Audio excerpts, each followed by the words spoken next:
మల్లన్న సాగర్ కొండపోచమ్మ సాగర్ భూ నిర్వాసితులను భయభ్రాంతులకు గురిచేసి అర్ధరాత్రి ఇండ్లు ఖాళీ చేయించి పోలీసులతో లాఠీచార్జి చేయించినప్పుడు రాని ఏర్పు ఇప్పుడు ఈ ప్రభుత్వాన్ని పేదల కన్నీళ్లపై అభివృద్ధి చేయడం ఏంటని హరీష్ రావు ముసలి కన్నీళ్లు కారుస్తుంటే దెయ్యాలు వేదాలు వల్లించినట్లుగా ఉందని మల్లన్న సాగర్ కొండపోచమ్మ సాగర్ భూ నిర్వాసితుల మీడియా సమావేశంలో మాట్లాడారు. హైదరాబాద్ లోని తెలంగాణ భవన్ లో మాజీ మంత్రి హరీష్ రావు మీడియాతో మాట్లాడుతూ పేదల గురించి ఏడవడంపై వారు అసహనం వ్యక్తం చేశారు. మల్లన్న సాగర్ భూ నిర్వాసితులను పోలీసులతో కొట్టించినప్పుడు హుస్సేన్ అనే వ్యక్తి మృతి చెందినప్పుడు ప్రాజెక్టుల వల్ల వందలాది మంది రైతులు మరణించినప్పుడు రాని ఏర్పు ఎప్పుడెలా వస్తుందని అడిగారు.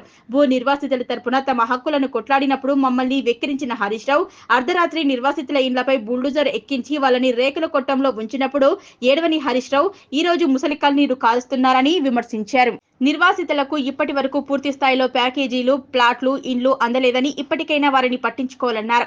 వెంటనే హరీష్ రావు ఆస్తులపై, ఫామ్ హౌస్లపై ఎంక్వైరీ విధించాలని డిమాండ్ చేశారు. త్వరలోనే కన్నేపల్లి పంప్ హౌస్ నుంచి కొండపోచమ్మ సాగర్ వరకు గల భూ నిర్వాసితులతో పెద్ద ఎత్తున హైదరాబాద్ లోని తెలంగాణ భవన్ ని ముట్టడించబోతున్నామన్నారు. రాత్రి మా పిల్లలను తల్లులను ఎవరు ముసలి ముడుక అనుకుంటా తీసి డీసీఎంలలో పడేసి ఆ రోజు మా బాధ దుఃఖం రాలేదా? ఈరోజు దుఃఖం వచ్చిందని మాట్లాడితే ఆ రోజు దుఃఖం లేదా? ఆ రోజు నుంచి ఈ రోజు వరకు కాల్ చేసిన రోజు నుంచి ఇప్పటి వరకు దళితుల కుటుంబాలను అందరిని తీసుకుపోయి కొండపోచమ్మ ప్రాజెక్టులో అందరి దళిత కుటుంబాలను తీసుకుపోయి ఈరోజు స్టిల్ గుడిసెల లెక్క రేకులలో వేసి రేకులలో మగ్గి చనిపోతురు. ఆ రోజు నీకు అధికారంలో ఉన్న మంత్రికి కనవలేదా? మేము మొరబెట్టుకుంటే మమ్మల్ని ఎక్కిలి చార్జీలు చేసుకుంటూ పోలీసు కేసులు పెట్టలేదా? మా మీద ఎన్ని కేసులు పెట్టలే? హక్కుల గురించి మేము మాట్లాడిన రోజు ఏమన్నారు? మేము అడిగింది ఏంటి? మా పరిహారం మాకు చెల్లించమని. ఇప్పటి వరకు మా పరిహారం చెల్లించకుండా హైదరాబాద్లో కూర్చొని అంటే మా అధికారం కోల్పోయిన తర్వాత అన్ని గుర్తుకొస్తున్నాయా? అధికారం ఉన్నప్పుడు మేము మా ఆస్తులు పోయినాయని మాకు తెలియదా? మేము అడగలేదా? అడిగినామా? మీ ఆస్తులు అడిగినామా? ప్రభుత్వ పరంగా న్యాయపరంగా ఇవ్వమని కొట్లాడినాము. ఇప్పటి వరకు స్టిల్ 5 సంవత్సరాలు అవుతుంది. 4 సంవత్సరాల ముందు నుంచి కాల్ చేసి నుంచి ఇప్పటి వరకు రేకులలో ఉన్నారు. నీళ్లు, పాములు. ఇప్పుడు ఏదో అక్కడ కూర్చొని హైదరాబాద్లో నీ తెలంగాణ భవన్ కాడ మాట్లాడుతున్నావు కదా, రా కొండపోచమ్మ సాగర్ భూ నిర్వాసితుల పక్షాన రా, అడిగి ఆరండానికి రా, ఇప్పుడు చూపిస్తాం. మీ ఘనకార్యం ఏందో చూపిస్తాం మేము.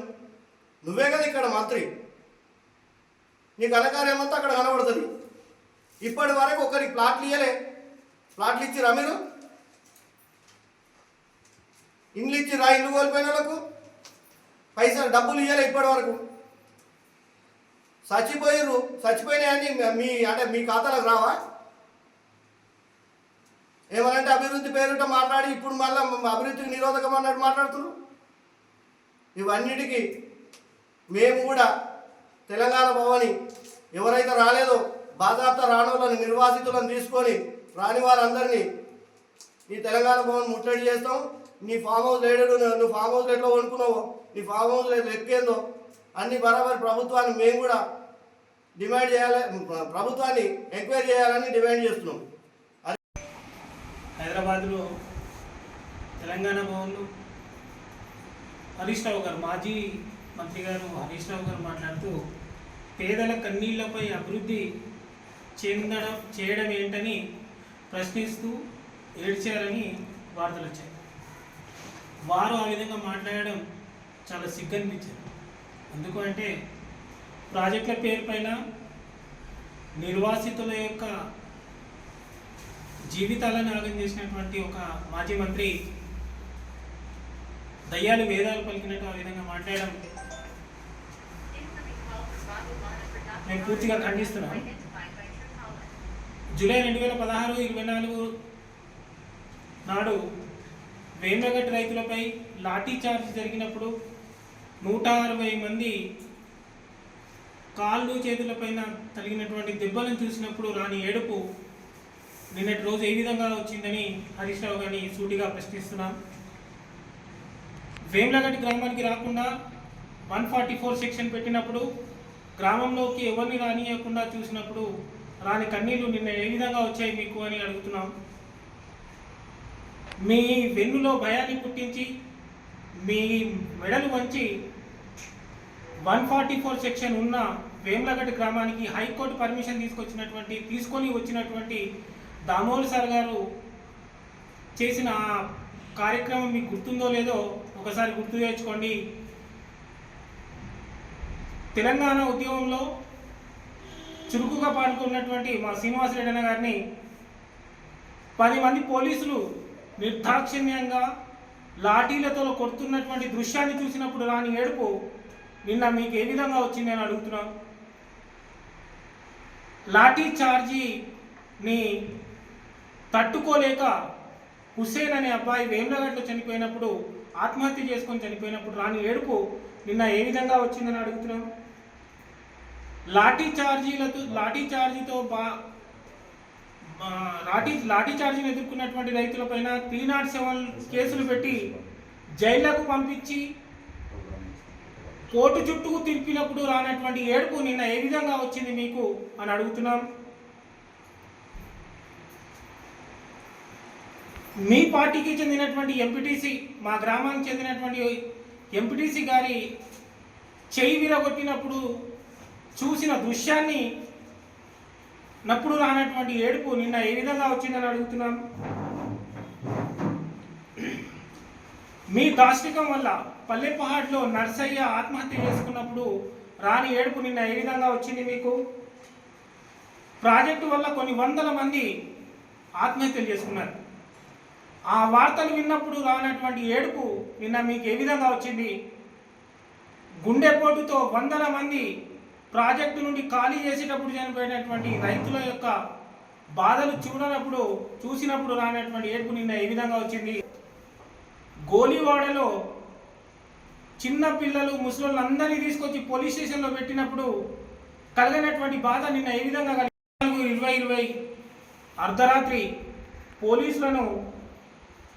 పోలీసులతో మీ నియోజకవర్గం అంతగిరి ప్రాజెక్ట్ నిర్వాసితుల కొచ్చగుట్టపల్లి ఎస్సీ కులస్తులకు చెందినటువంటి ఇళ్లలో ప్రజలు ఉన్నప్పుడే, గ్రామస్తులు ఉన్నప్పుడు, నిర్వాసితులు ఇళ్లలో ఉన్నప్పుడు బుల్డోజర్లు ఎక్కించినప్పుడు రానటువంటి బాధ, కలిగినటువంటి బాధ నిన్న ఏ విధంగా మీకు కలిగింది.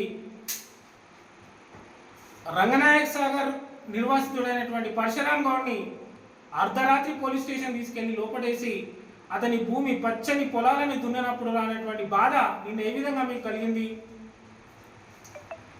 2020 మేడే నాడు కొండపోచమ్మ నిర్వాసితులైనటువంటి మామిడాల బలింపూర్ గ్రామస్తుల యొక్క ఇళ్లని బుల్డోజర్లు ఎక్కించి తొక్కించినప్పుడు రానటువంటి బాధ నిన్న ఏ విధంగా మీకు కలిగింది.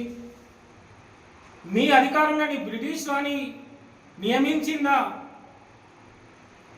పిల్లల ముందు తల్లిదండ్రులని బలవంతంగా లాక్కెళ్ళి డీసీఎంలో ఎక్కించినప్పుడు ఆ పిల్లలు నక్సలైట్లుగా మారితే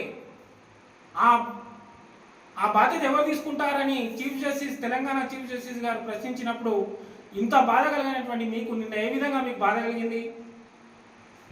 2021 మేలో మమ్మల్ని ఇద్దరిని కిడ్నాప్ చేసి చంపే ప్రయత్నం చేసినప్పుడు కలిగినటువంటి బాధ నిన్న ఏ విధంగా కలిగింది. 2021 జూన్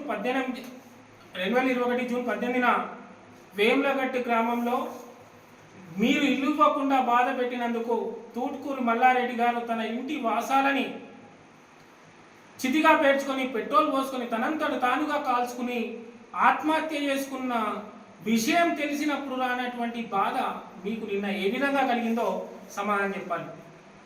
అదేవిధంగా 2019 నుండి పెద్ద ముసలి వాళ్ళకి, ఎవరైతే ఒంటరి మహిళలు మగవాళ్ళకు ఉన్న వాళ్ళని R&R ఇవ్వకుండా ఇబ్బంది పెడుతున్నప్పుడు దామోదర్ సార్ గారు కేసు వేసి వాళ్ళకి R&R ఇవ్వాలని ఎన్ని విధాలుగా మిమ్మల్ని కోరినా ఇవ్వకుండా అందులో సగం మందిని పొట్టన పెట్టుకున్నటువంటి మీరు అభివృద్ధి గురించి మాట్లాడి అభివృద్ధిలో ఇలాంటి వాళ్ళని ఇబ్బంది పెట్టవద్దని మాట్లాడితే అది చాలా చెండాలంగా కనబడుతుంది.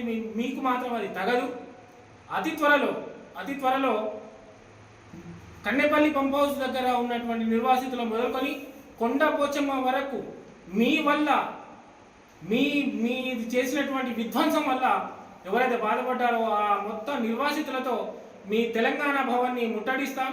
తెలంగాణ భవన్ ముందు మిమ్మల్ని ప్రశ్నిస్తాం. ఆ రోజు మీ యొక్క ఏడుపుని కాపాడి పెట్టుకోండి. ఆ రోజు ఏడుతురు మీరు చేసినటువంటి విధ్వంసం, మీ వల్ల నష్టపోయిన జీవితాలు ఆ రోజు మిమ్మల్ని ప్రశ్నించబోతున్నాయి. ఖచ్చితంగా కన్నెపల్లి నుండి కొండ పోచమ్మ సాగర్ వరకు ఉన్నటువంటి అన్ని ప్రాజెక్టుల నిర్వాసితులతో మీ తెలంగాణ భవన్ని ముట్టడించబోతున్నాం.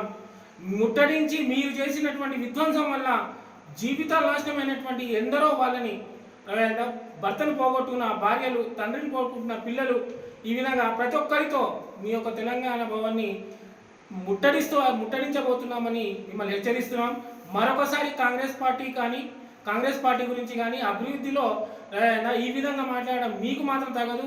మీ పూర్తిగా మీకు సంబంధించినటువంటి ప్రభుత్వం చేసినటువంటి అరాచకాలు ఈ అన్నింటిలో భాగస్వామైనటువంటి అప్పటి కలెక్టర్ వెంకటరామరెడ్డిని మీరు ఎమ్మెల్సీ చేశారు. మీ బుద్ధి ఏందో ఆ రోజుతో తెలిసిపోయింది. కాబట్టి ఈ రోజు మేము ఈ పత్రికాముఖంగా మిమ్మల్ని హెచ్చరిస్తున్నాం. ఖచ్చితంగా తెలంగాణ భవన్ని ముట్టడించబోతున్నాం.